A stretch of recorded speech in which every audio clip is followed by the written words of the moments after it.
Salutare! Numele meu este Bogdan Preda, sunt antrenor personal.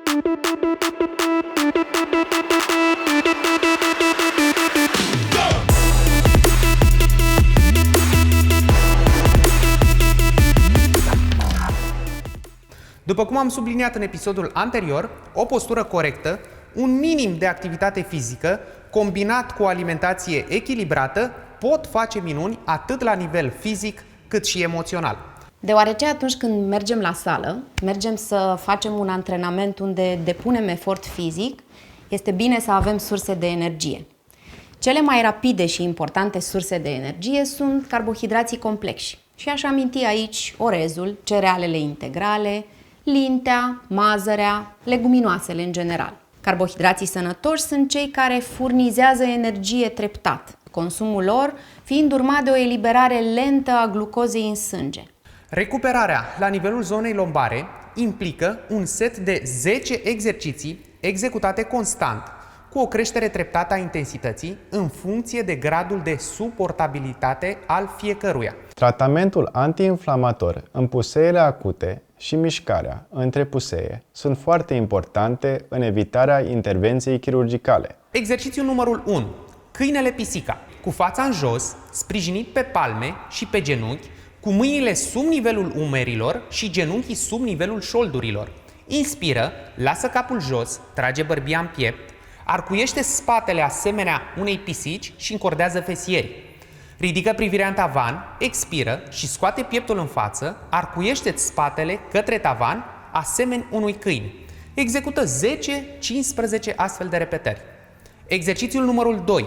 Câine-pasăre. Cu fața în jos, sprijinit pe palme și pe genunchi, întinde brațul și piciorul opus în aliniamentul coloanei vertebrale. Privirea este neutră, trage de vârful piciorului către interior, menține poziția 2-3 secunde și repetă de 10 ori pe fiecare parte. Exercițiul numărul 3. Ridicare de bazin. Pornește din decubit dorsal, stând întins pe spate, cu picioarele flexate în unghi de 90 de grade, depărtate la nivelul umerilor și cu tălpile întinse pe sol.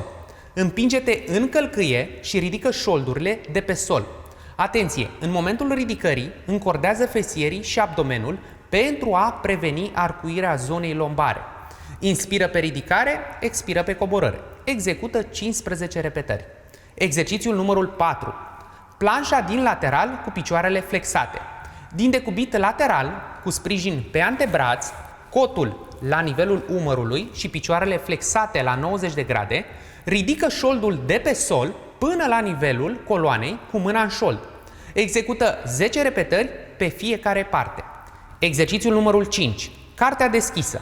Din decubit lateral, cu brațele întinse la nivelul umerilor și picioarele flexate și apropiate în unghi de 90 de grade, execută răsucirea ale trunchiului cu întindere de braț până atingi solul. Rotirea capului se face odată cu brațul și păstrăm genunchii apropiați pe tot parcursul exercițiului.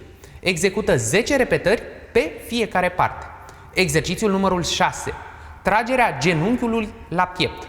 Din poziție de cubit dorsal, cu picioarele flexate și tălpile pe sol, trage cu ambele mâini câte un genunchi la piept, cu menținere 5 secunde pe fiecare parte. Execută 10 repetări pe fiecare picior. Fiecare sesiune de antrenament se termină cu un stretching. Durata totală a antrenamentului este de maxim 20 de minute. Cu ajutorul acestor exerciții poți ameliora și debloca durerea din zona lombară. Nu uita să te hidratezi în timpul antrenamentului și fiecare ridicare a trunchiului de pe sol să se facă din decubit lateral. Dacă ai întrebări, sugestii, nu ezita să-mi scrii în privat. Pentru data viitoare, ți-am pregătit un bonus de 2 exerciții și o progresie a exercițiilor de astăzi.